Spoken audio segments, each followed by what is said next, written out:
నువ్వు కొంచెం అలసిపోయి ఉన్నావో, జోగిపోయి ఉన్నావో, బలహీనంగా ఉన్నా, ఏ పరిస్థితిలో ఉన్నప్పటికీ కూడా నిన్ను నిలబెట్టి నీ జీవితంలో ఆయన చిత్తాన్ని నెరవేర్చగల సమర్థుడు మన దేవుడు. మన అందరినీ పుట్టించిన దేవుడు. ఆయనకి పక్షపాతం లేదు.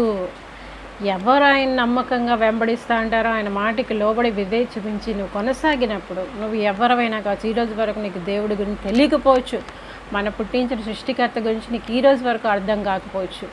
నువ్వు తడువులాడుతున్నవేమో అక్కడెక్కడ. కానీ సత్యాన్ని నువ్వు వెతికేవారివే అయితే, సత్యాన్ని మీరు వెతికేవారే అయితే ఖచ్చితంగా నువ్వు సత్యాన్ని తెలుసుకుంటావు, సర్వసత్యంలోకి నడిపింపబడతావు. సత్యం ఏది సత్యమని వెతుకులాట్లో ఉంటే ఖచ్చితంగా దేవుడు నిన్ను దర్శిస్తాడు. తెలుసు.